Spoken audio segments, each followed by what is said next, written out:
Good evening.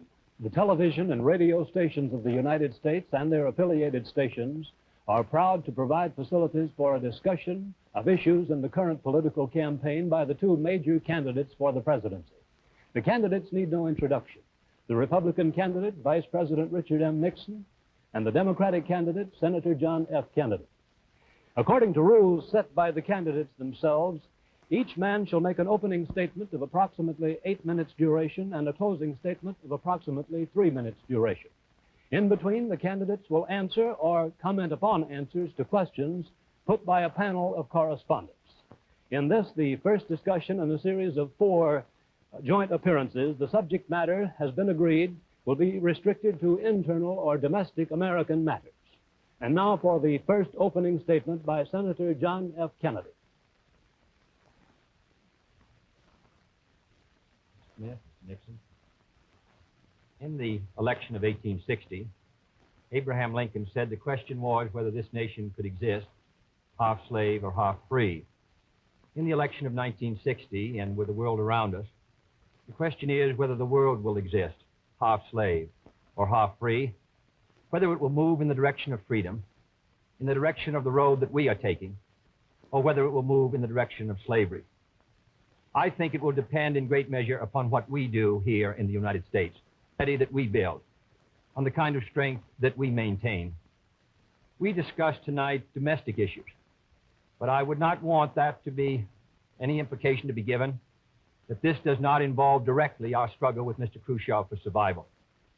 Mr. Khrushchev is in New York, and he maintains the communist offensive throughout the world because of the productive power of the Soviet Union itself.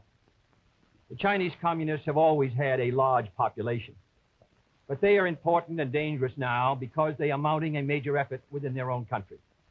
The kind of country we have here, the kind of society we have, the kind of strength we build in the United States will be the defense of freedom. If we do well here, if we meet our obligations, if we're moving ahead, then I think freedom will be secure around the world. If we fail, then freedom fails. Therefore, I think the question before the American people is, are we doing as much as we can do? Are we as strong as we should be? Are we as strong as we must be if we're going to maintain our independence? And if we're going to maintain and hold out the hand of friendship to those who look to us for assistance, to those who look to us for survival? I should make it very clear that I do not think we're doing enough, that I am not satisfied as an American with the progress that we are making. This is a great country, but I think it could be a greater country. And this is a powerful country, but I think it could be a more powerful country. I'm not satisfied to have 50% of our steel mill capacity unused. I'm not satisfied when the United States had last year the lowest rate of economic growth of any major industrialized society in the world, because economic growth means strength and vitality. It means we're able to sustain our defenses. It means we're able to meet our commitments abroad. I'm not satisfied when we have over $9 billion worth of food, some of it rotting, even though there is a hungry world, and even though 4 million Americans wait every month for a food package from the government, which averages 5 cents a day per individual. I saw cases in West Virginia, here in the United States, where children took home part of their school lunch in order to feed their families, because I don't think we're meeting our obligation towards these Americans. I'm not satisfied when the Soviet Union is turning out twice as many scientists and engineers as we are.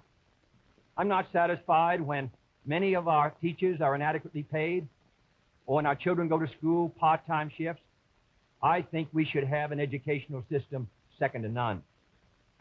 I'm not satisfied when I see men like Jimmy Hoffa in charge of the largest union in the United States, still free. I'm not satisfied when we are failing to develop the natural resources of the United States to the fullest. Here in the United States, which developed the Tennessee Valley and which built the Grand Coulee and the other dams in the northwest United States, at the present rate of hydropower production, and that is the hallmark of an industrialized society, the Soviet Union by 1975 will be producing more power than we are. These are all the things, I think, in this country that can make our society strong or can mean that it stands still. I'm not satisfied until every American enjoys his full constitutional rights. If a Negro baby is born, and this is true also of Puerto Ricans and Mexicans in some of our cities, he has about 1/2 as much chance to get through high school as a white baby. He has 1/3 as much chance to get through college as a white student. He has about 1/3 as much chance to be a professional man, about 1/2 as much chance to own a house. He has about 4 times as much chance that he'll be out of work in his life as the white baby. I think we can do better. I don't want the talents of any American to go to waste. I know that there are those who say that we want to turn everything over to the government. I don't at all. I want the individuals to meet their responsibilities. And I want the states to meet their responsibilities. But I think there is also a national responsibility. The argument has been used against every piece of social legislation in the last 25 years. The people of the United States individually could not have developed the Tennessee Valley. Collectively, they could have.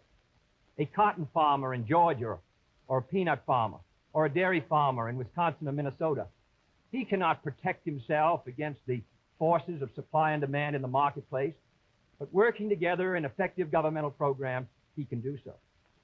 17 million Americans who live over 65 on an average Social Security check of about $78 a month. They're not able to sustain themselves individually, but they can sustain themselves through the Social Security system. I don't believe in big government, but I believe in effective governmental action. And I think that's the only way that the United States is going to maintain its freedom. It's the only way that we're going to move ahead. I think we can do a better job. I think we're going to have to do a better job if we are going to meet the responsibilities which time and events have placed upon us. We cannot turn the job over to anyone else. If the United States fails, then the whole cause of freedom fails. And I think it depends in great measure on what we do here in this country. The reason Franklin Roosevelt was a good neighbor in Latin America was because he was a good neighbor in the United States. Because they felt that the American society was moving again. I want us to recapture that image. I want people in Latin America and Africa and Asia to start to look to America, to see how we're doing things, to wonder what the President of the United States is doing, and not to look at Khrushchev or look at the Chinese communists. That is the obligation upon our generation. In 1933, Franklin Roosevelt said in his inaugural that this generation of Americans has a rendezvous with destiny. I think our generation of Americans has the same rendezvous. The question now is, can freedom be maintained under the most severe attack it has ever known? I think it can be. And I think in the final analysis, it depends upon what we do here. I think it's time America started moving again. And now the opening statement by Vice President Richard M. Nixon. Smith, Senator Kennedy. The things that Senator Kennedy has said, many of us can agree with. There is no question but that we cannot discuss our internal affairs in the United States without recognizing that they have a tremendous bearing on our international position. There is no question but that this nation cannot stand still because we are in a deadly competition, a competition not only with the men in the Kremlin, but the men in Peking. We're ahead in this competition, as Senator Kennedy, I think, has implied. But when you're in a race, the only way to stay ahead is to move ahead. And I subscribe completely to the spirit that Senator Kennedy has expressed tonight, the spirit that the United States should move ahead. Where then do we disagree? I think we disagree on the implication of his remarks tonight and on the statements that he has made on many occasions during his campaign to the effect that the United States has been standing still. We heard tonight, for example, the statement made that our growth in national product last year was the lowest of any industrial nation in the world.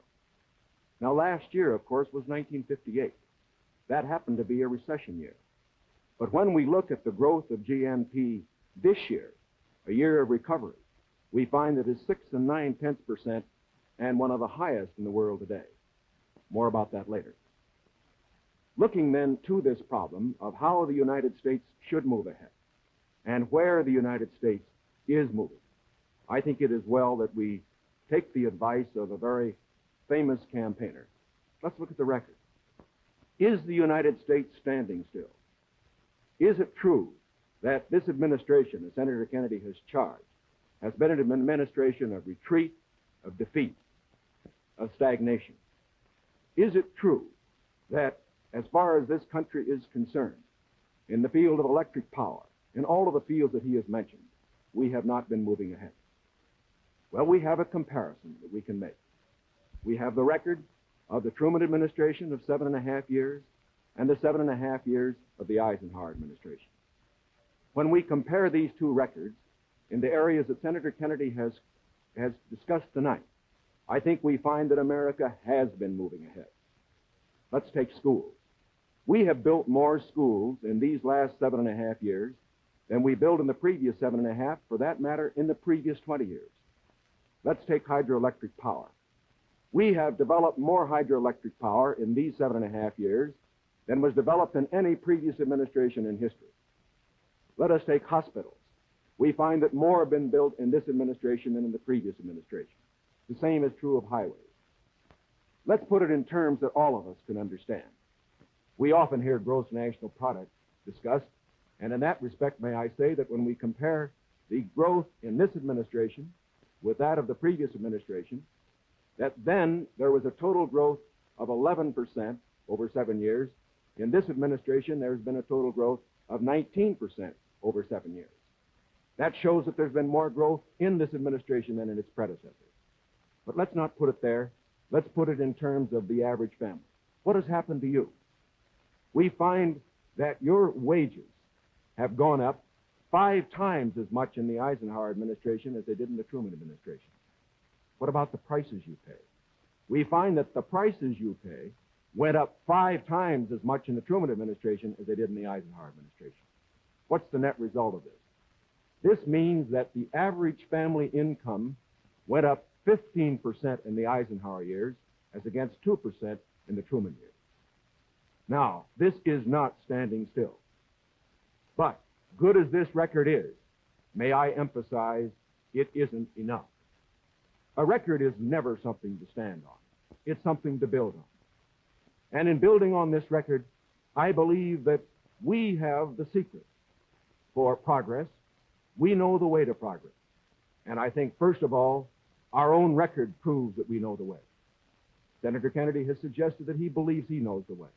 I respect the sincerity with which he makes that suggestion. But on the other hand, when we look at the various programs that he offers, they do not seem to be new. They seem to be simply retreads of the programs of the Truman administration which preceded it. And I would suggest that during the course of the evening, he might indicate those areas in which his programs are new, where they will mean more progress than we had then. What kind of programs are we for? We are for programs that will expand educational opportunities, that will give to all Americans their equal chance for education, for all of the things which are necessary and dear to the hearts of our people. We are for programs, in addition, which will see that our medical care for the aged is much better handled than it is at the present time. Here again, may I indicate that Senator Kennedy and I are not in disagreement as to the aim. We both want to help the old people. We want to see that they do have adequate medical care. The question is the means. I think that the means that I advocate will reach that goal better than the means that he advocates. I could give better examples, but for whatever it is, whether it's in the field of housing or health or medical care or schools or the development of electric power, we have programs which we believe will move America, move her forward, and build on the wonderful record that we have made over these past 7.5 years. Now, when we look at these programs, might I suggest that in evaluating them, we often have a tendency to say that the test of a program is how much you're spending. I will concede that in all the areas to which I have referred, Senator Kennedy would have the federal government spend more than I would have it spend. I costed out the cost of the Democratic platform.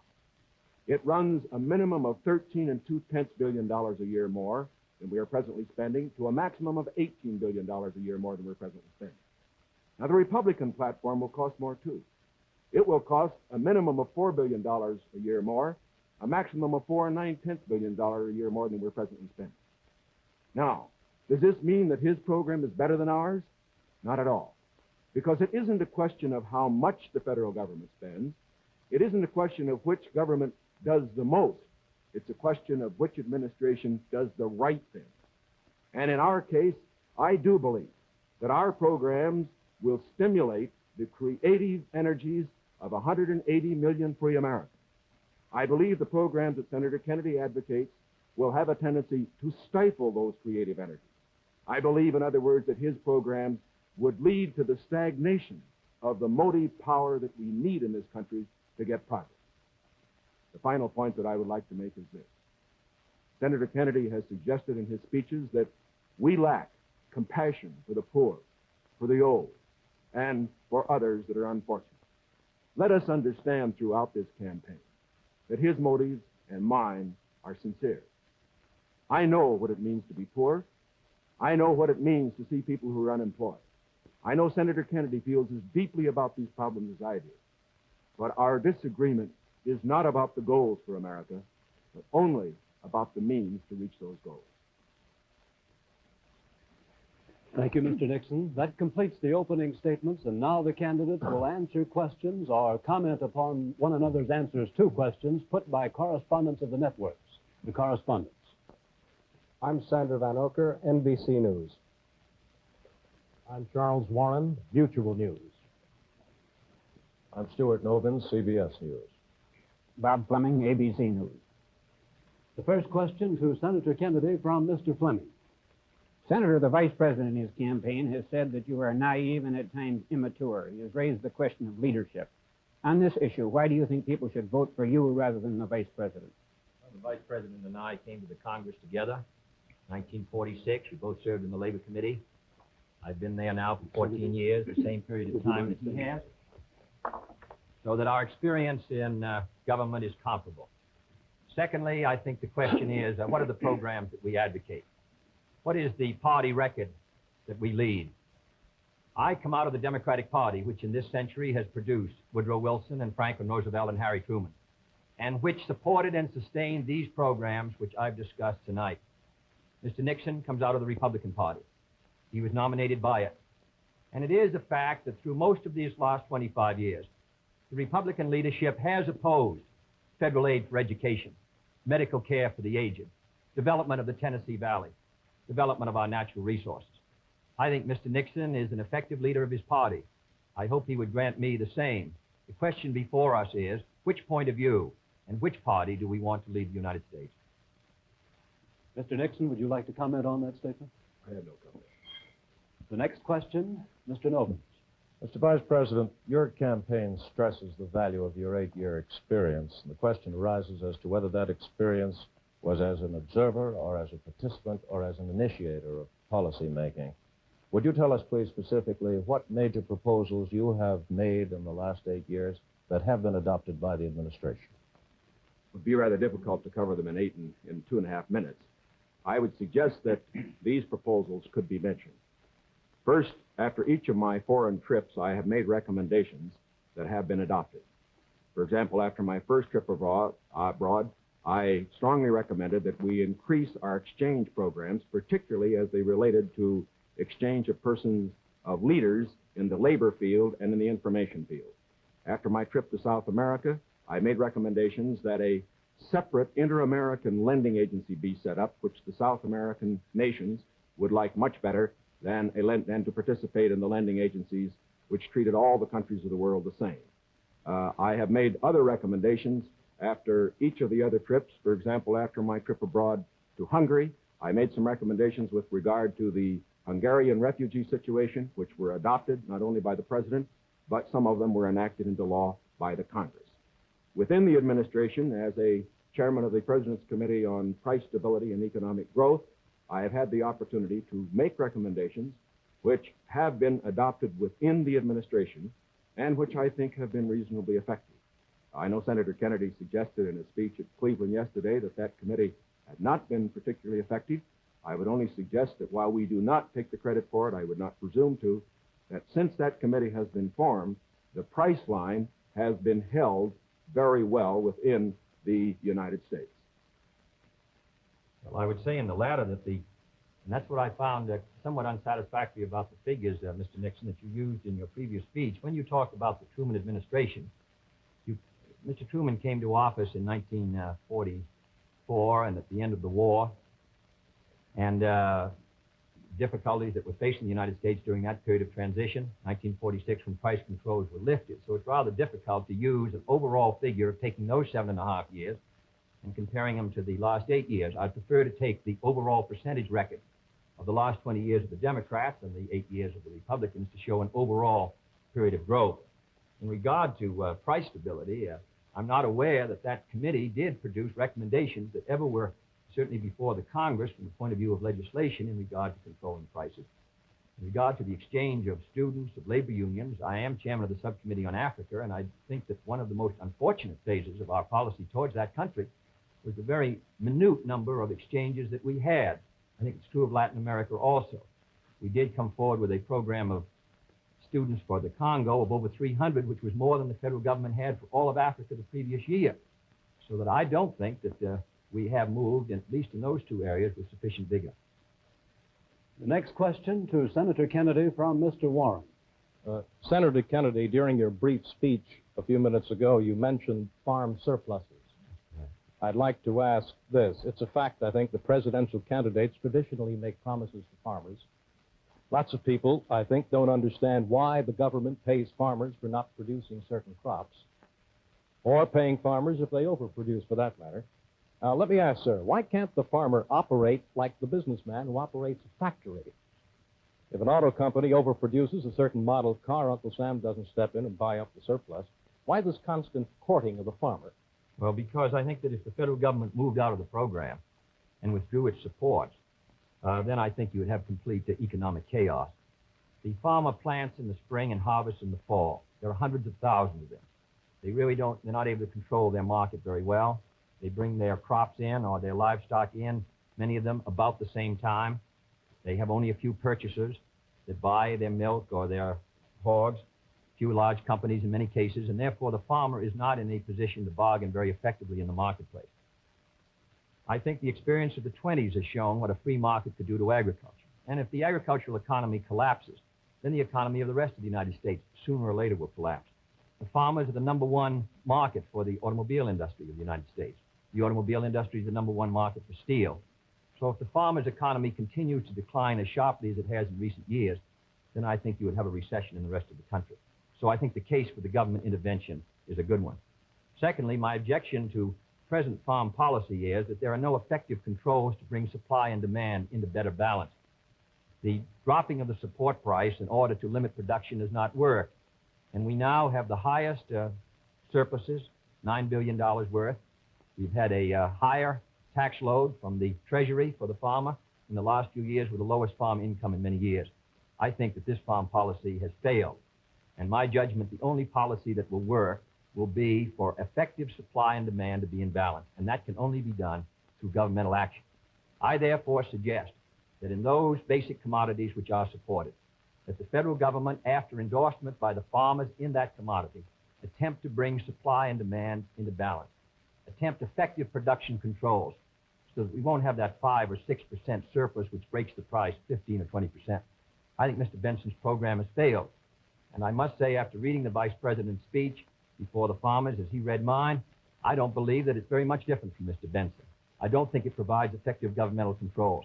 I think the support prices are tied to the average market price of the last 3 years, which was Mr. Benson's theory. I therefore do not believe that this is a sharp enough breach with the past to give us any hope of success for the future. Mr. Nixon, comment? I, of course, disagree with Senator Kennedy insofar as his suggestion as to what should be done on the farm program.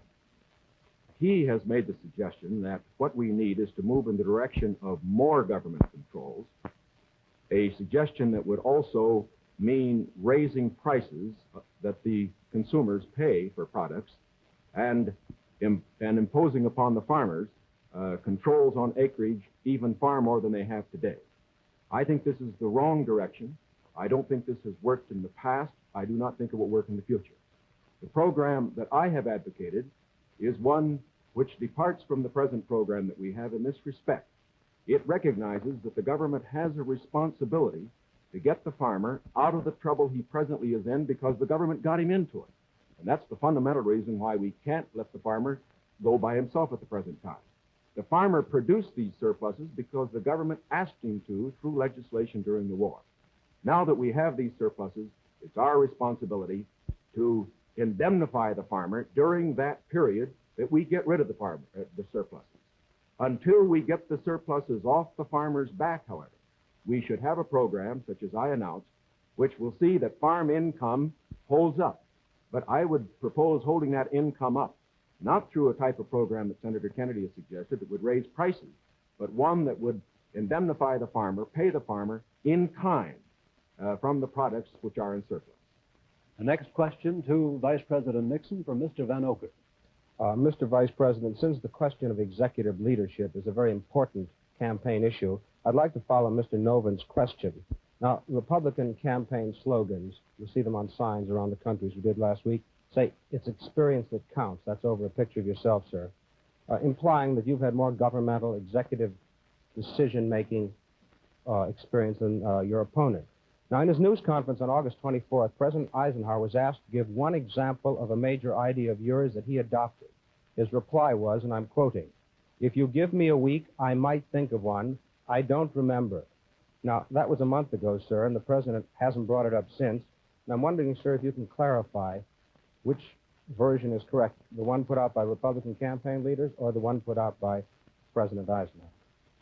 Well, I would suggest, Mr. Van Oker, that if you know the President, that was probably a facetious remark. I would also suggest that insofar as his statement is concerned, that I think it would be improper for the President of the United States to disclose the instances in which members of his official family had made recommendations, as I have made them through the years, to him which he has accepted or rejected. The President has always maintained, and very properly so, that he is entitled to get what advice he wants from his cabinet and from his other advisors without disclosing that to anybody, including, as a matter of fact, to Congress. Now, I can only say this. Through the years, I have sat in the National Security Council. I have been in the cabinet. I have met with the legislative leaders. I have met with the President when he made the great decisions with regard to Lebanon, Kimoy Matsu, other matters. The President has asked for my advice. I have given it. Sometimes my advice has been taken. Sometimes it is not. I do not say that I have made the decision. And I would say that no President should ever allow anybody else to make the major decisions. The President only makes the decisions. All that his advisors do is to give counsel when he asks for it. As far as what experience counts and whether that is experience that counts, that isn't for me to say. I can only say that my experience is there for the people to consider. Senator Kennedy's is there for the people to consider. As he pointed out, we came to the Congress in the same year. His experience has been different from mine. Mine has been in the executive branch. His has been in the legislative branch. I would say that the people now have the opportunity to evaluate his as against mine, and I think both he and I are going to abide by whatever the people decide. Senator Kennedy? Well, I'll just say that the question is of experience, and the question also is what our judgment is of the future, and what our goals are for the United States, and what ability we have to implement those goals. Abraham Lincoln came to the presidency in 1860 after a rather little-known session in the House of Representatives, and after being defeated for the Senate in 58 and was a distinguished president. There is no certain road to the presidency. There are no guarantees that if you take one road or another that you will be a successful president. I have been in the Congress for 14 years. I have voted in the last 8 years. And the Vice President was presiding over the Senate and meeting his other responsibilities. I have met decisions over 800 times on matters which affect not only the domestic security of the United States, but as a member of the Senate Foreign Relations Committee. The question really is, which candidate and which party can meet the problems that the United States is going to face in the 60s? The next question to Senator Kennedy from Mr. Novins.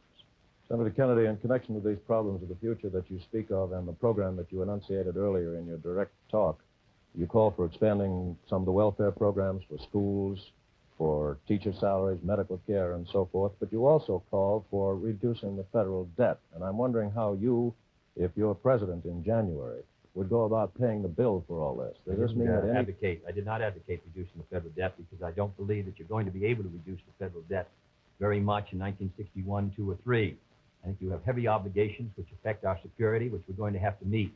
And therefore, I've never suggested we should be able to retire the debt substantially or even at all in 1961 or 2. Senator, I believe in one of your speeches you never. suggested that reducing the interest rate would help toward... No, not reducing the interest. Reducing the interest rate, in my judgment, the hard money, tight money policy, fiscal policy of this administration has contributed to the slowdown in our economy, which helped bring the recession of 54, which made the recession of 58 rather intense, and which has slowed somewhat our economic activity in 1960. What I have talked about, however, the kind of programs that I talked about, in my judgment, are fiscally sound. Medical care for the aged, I would put under Social Security. The Vice President and I disagree on this. The program, the Javits-Nixon or the Nixon-Javits program, would have cost, if fully used, $600 million by the government per year and $600 million by the state. The program which I advocated, which failed by 5 votes in the United States Senate, would have put medical care for the aged in Social Security and would have been paid for through the Social Security system and the Social Security tax. Secondly, I support federal aid to education and federal aid for teachers' salaries. I think that's a good investment. I think we're going to have to do it. And I think to heap the burden further on the property tax, which is already strained in many of our communities, will ensure, in my opinion, that many of our children will not be adequately educated and many of our teachers not adequately compensated. There is no greater return to an economy or to a society than an educational system second to none. On the question of the development of natural resources, I would pay as you go, in the sense that they would be balanced and the power revenues would bring back sufficient money to finance the projects, in the same way as the Tennessee Valley. I believe in the balanced budget, and the only conditions under which I would unbalance the budget would be if there was a grave national emergency or a serious recession. Otherwise, with a steady rate of economic growth, and Mr. Nixon and Mr. Rockefeller in their meeting said a 5% economic growth would bring by 1962 $10 billion extra in tax revenues. Whatever is brought in, I think that we can finance essential programs within a balanced budget if business remains orderly. Yes, I think what Mr. Novin was referring to was not one of Senator Kennedy's speeches, but the Democratic platform, which did mention cutting the national debt.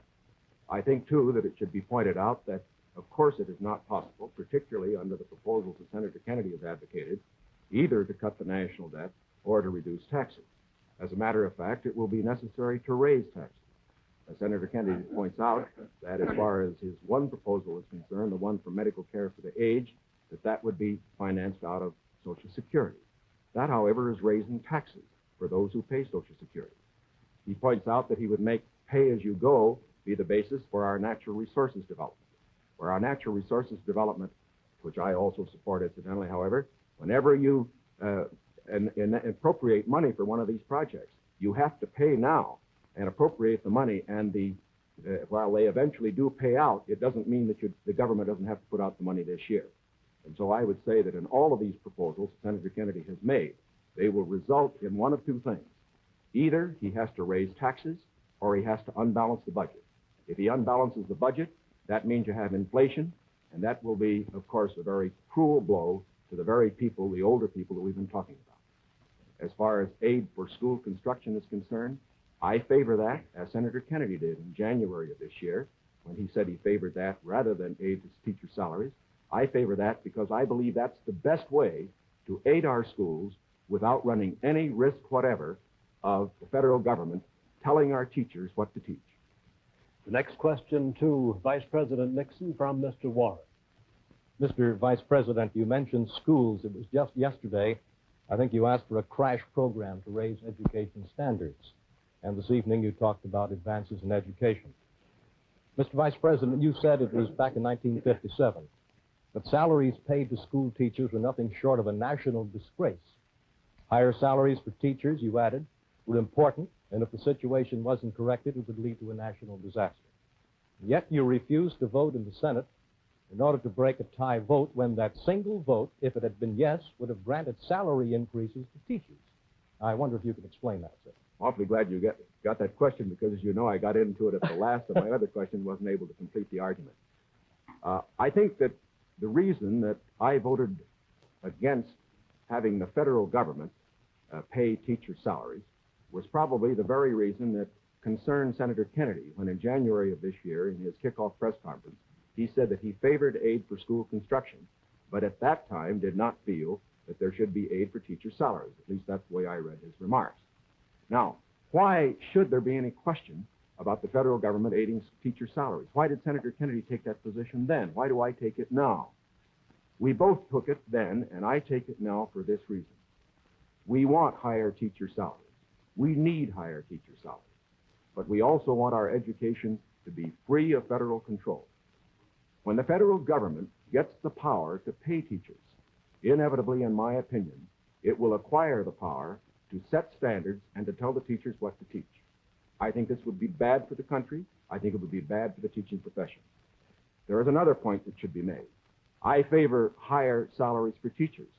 But as Senator Kennedy said in January of this year in the same press conference, the way that you get higher salaries for teachers is to support school construction, which means that all the local school districts in the various states then have money which is freed to raise the standards for teacher salaries. I should also point out this. Once you put the responsibility on the federal government for paying a portion of teacher salaries, your local communities and your states are not going to meet the responsibility as much as they should. I believe, in other words, that we have seen the local communities in the states assuming more of that responsibility. Teacher salaries, very fortunately, have gone up 50% in the last 8 years, as against only a 34% rise for other salaries. This is not enough. It should be more. But I do not believe that the way to get more salaries for teachers is to have the federal government get in with a massive program. My objection here is not the cost in dollars. My objection here is the potential cost in controls and eventual freedom for the American people by giving the federal government power over education. And that is the greatest power a government can have. Senator Kennedy's comment? When the Vice President quotes me in January 60, I do not believe the federal government should pay directly teacher salaries, but that was not the issue before the Senate in February. The issue before the Senate was that the money would be given to the state. The state then could determine whether the money would be spent for school construction or teacher salaries. On that question, the Vice President and I disagreed. I voted in favor of that proposal and supported it strongly because I think that that provided assistance to our teachers for their salaries without any chance of federal control. And it is on that vote that Mr. Nixon and I disagreed, and his tie vote defeated. His breaking the tie defeated the proposal. I don't want the federal government paying teacher salaries directly, but if the money will go to the states, and the states can then determine whether it shall go for school construction or for teacher salaries, in my opinion, you protect the local authority over the school board and the school committee. And therefore, I think that was a sound proposal, and that is why I supported it, and I regret that it did not pass. Secondly, there have been statements made that the Democratic platform would cost a good deal of money and that I'm in favor of unbalancing the budget. That is wholly wrong, wholly in error, and it is a fact that in the last 8 years, the Democratic Congress has reduced the request for the appropriation by over $10 billion. That is not my view, and I think it ought to be stated very clearly on the record. My view is that you can do these programs, and they should be carefully drawn within a balanced budget if our economy is moving ahead. The next question to Senator Kennedy from Mr. Van Oker. Senator, you've been promising the voters that if you are elected president, you'll try and push through Congress bills on medical aid to the aged, a comprehensive minimum hourly wage bill, federal aid to education. Now, in the August post-convention session of the Congress, when you at least held up the possibility you could one day be president, and when you had overwhelming majorities, especially in the Senate, you could not get action on these bills. Now, how do you feel that you'll be able to get them in January if you weren't able to get them in August? If I may take the bills, we did pass in the Senate a bill to provide a $1.25 minimum wage. It failed because the House did not pass it, and the House failed by 11 votes. And I might say that 2/3 of the Republicans in the House voted against a $1.25 minimum wage, and a majority of the Democrats sustained it. Nearly 2/3 of them voted for the $1.25. We were threatened by a veto if we passed $1.25. It's extremely difficult, with the great power that the president does, to pass any bill when the president is opposing. All the president needs to sustain his veto of any bill is 1/3 plus 1 in either the House or the Senate. Secondly, we passed a federal aid to education bill in the Senate. It failed to come to the floor of the House of Representatives. It was killed in the Rules Committee. And it is a fact in the August session that the 4 members of the Rules Committee who were Republicans, joining with 2 Democrats, voted against sending the aid to education bill to the floor of the House. 4 Democrats voted for it. Every Republican on the Rules Committee voted against sending that bill to be considered by the members of the House of Representatives. Thirdly, on medical care for the aged. This is the same fight that's been going on for 25 years in Social Security. We wanted to tie it to Social Security. We offered an amendment to do so. 44 Democrats voted for it. 1 Republican voted for it. And we were informed at the time it came to a vote that if it was adopted, the President of the United States would veto it. In my judgment, a vigorous Democratic president, supported by a Democratic majority in the House and Senate, can win the support for these programs. But if you send a Republican president and a Democratic majority, and the threat of a veto hangs over the Congress, in my judgment, you will continue what happened in the August session, which is a clash of parties and inaction. Mr. Nixon, comment? Well, obviously, my views are a little different. First of all, I don't see how it's possible for a 1/3 of a body, such as the Republicans have in the House and the Senate, to stop 2/3 if the 2/3 are adequately led. I would say, too, that when Senator Kennedy refers to the action of the House Rules Committee, there are 8 Democrats on that committee and 4 Republicans. It would seem to me, again, that it is very difficult to blame the 4 Republicans for the 8 Democrats not getting something through that particular committee. I would say further that to blame the President and his veto power for the inability of the Senator and his colleague to get action in this special session misses the mark. When the President exercises his veto power, he has to have the people behind him, not just 1/3 of the Congress. Because let's consider it. If the majority of the members of the Congress felt that these particular proposals were good issues, the majority of those who were Democrats, why didn't they pass them and send to the President and get a veto and have an issue? The reason why these particular bills in these various fields that have been mentioned were not passed was not because the President was against them. It was because the people were against them. It was because they were too extreme.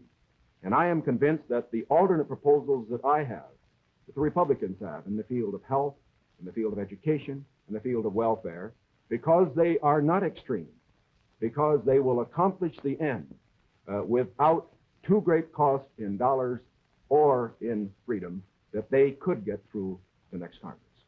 The next question to Vice President Nixon from Mr. Fleming. Mr. Vice President, do I take it then you believe that you could work better with Democratic majorities in the House and Senate, and Senator Kennedy could work with Democratic majorities in the House and Senate? I would say this, that we, of course, expect to pick up some seats in both in the House and the Senate. We would hope to control the House, to get a majority in the House in this election. We cannot, of course, control the Senate. I would say that a president will be able to lead. A president will be able to get his program through to the effect that he has the support of the country, the support of the people. Sometimes we get the opinion that in getting programs through the House or the Senate, it's purely a question of legislative finagling and all that sort of thing. It isn't really that. Whenever a majority of the people are for a program, the House and the Senate responds to it. And whether this House and Senate in the next session is Democratic or Republican, if the country will have voted for the candidate for the presidency and for the proposals that he has made, I believe that you will find that the president, if it were a Republican, as it would be in my case, would be able to get his program through that Congress.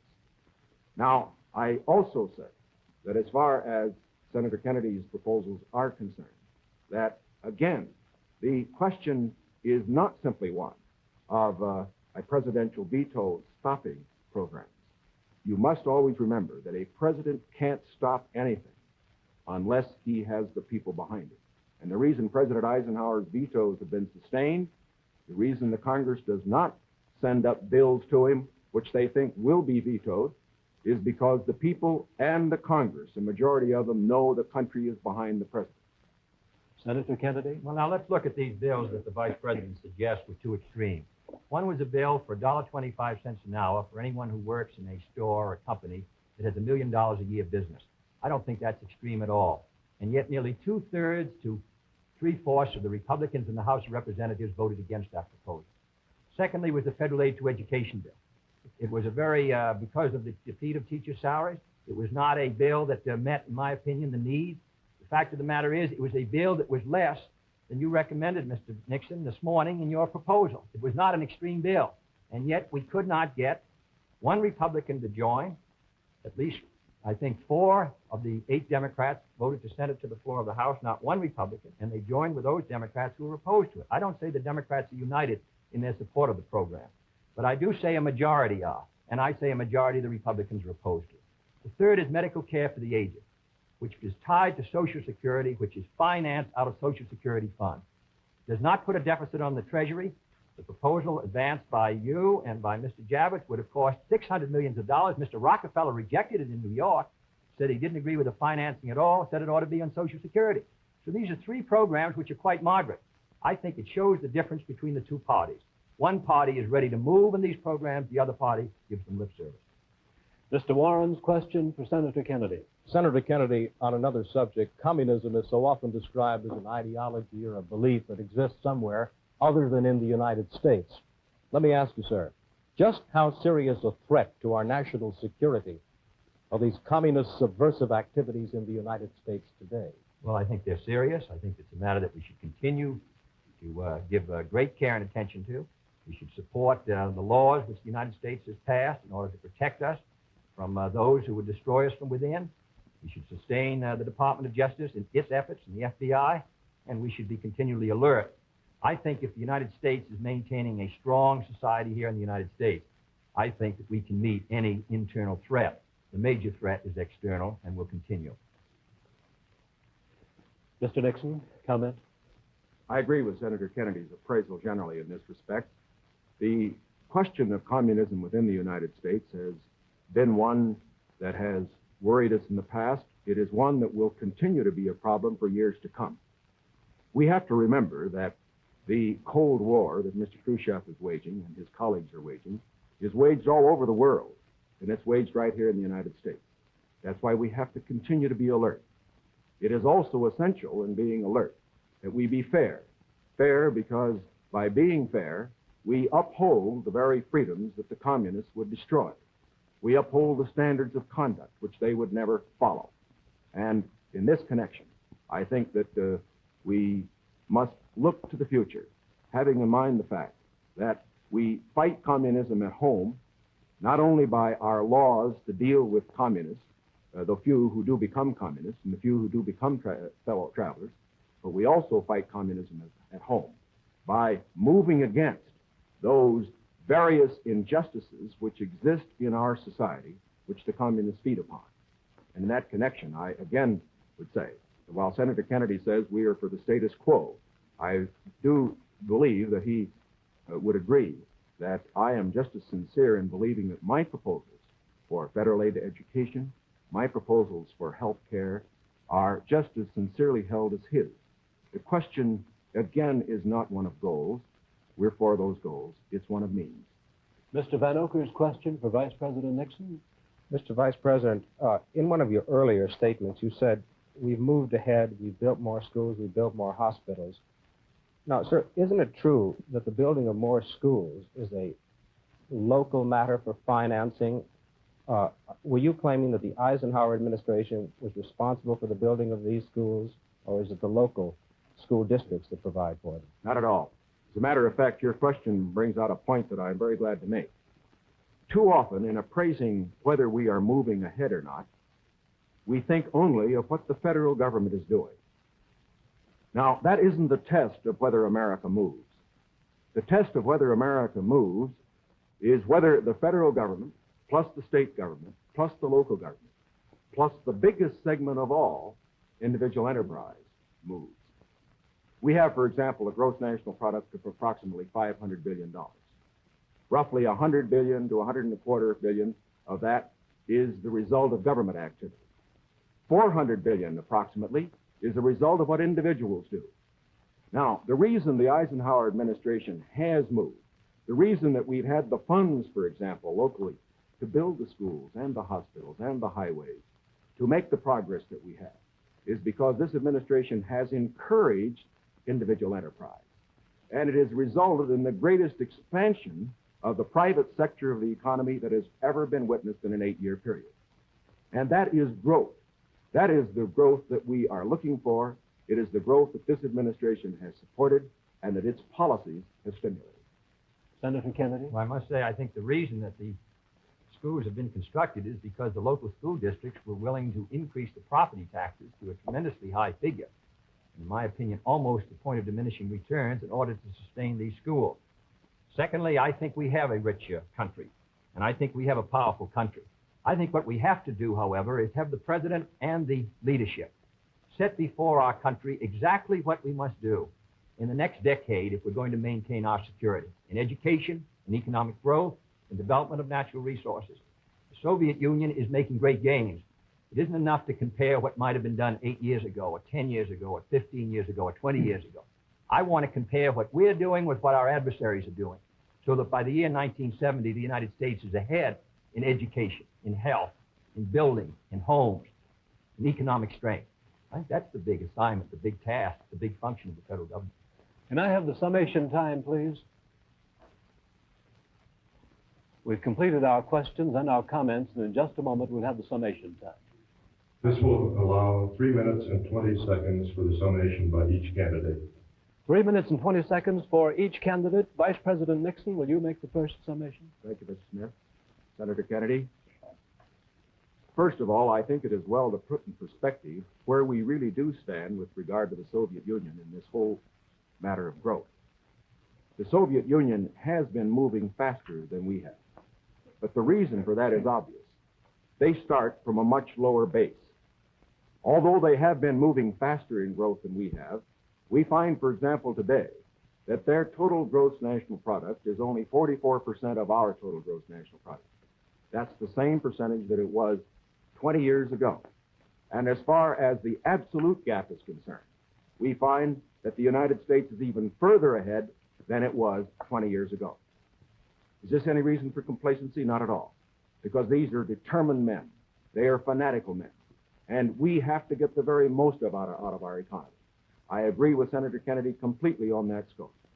Where we disagree is in the means that we would use to get the most out of our economy.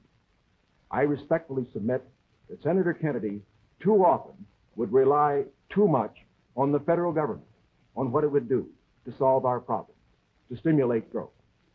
I believe that when we examine the Democratic platform, when we examine the proposals that he has discussed tonight, when we compare them with the proposals that I have made, that these proposals that he makes would not result in greater growth for this country than would be the case if we followed the programs that I have advocated.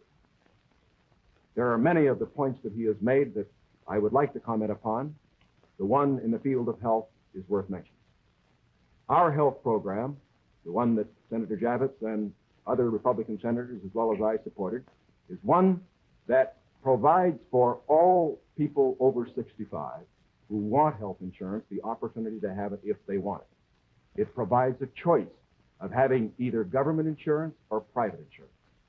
But it compels nobody to have insurance who does not want it. His program under Social Security would require everybody who had Social Security to take government health insurance whether he wanted it or not. And it would not cover several million people who are not covered by Social Security at all. Here is one place where I think that our program does a better job than his. The other point that I would make is this. This downgrading of how much things cost, I think many of our people will understand better when they look at what happened during the Truman administration, when the government was spending more than it took in. We found savings over a lifetime eaten up by inflation. We found the people who could least afford it, people on retired incomes, people on fixed incomes, we found them unable to meet their bills at the end of the month. It is essential that a man who's president of this country certainly stand for every program that will mean for growth. And I stand for programs that will mean growth and progress. But it is also essential that he not allow a dollar spent that could be better spent by the people themselves.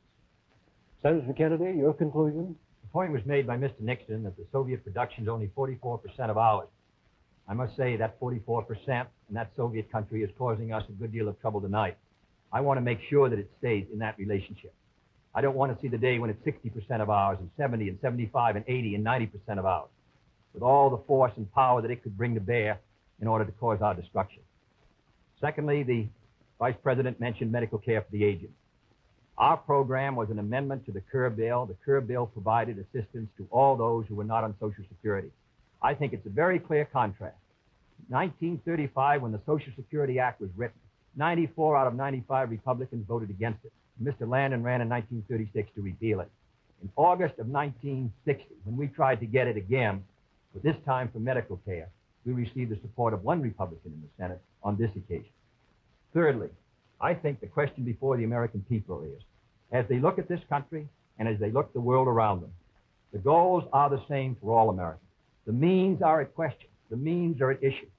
If you feel that everything that is being done now is satisfactory, that the relative power and prestige and strength of the United States is increasing in relation to that of the communists, that we are gaining more security, that we are achieving everything as a nation that we should achieve, that we're achieving a better life for our citizens and greater strength, then I agree.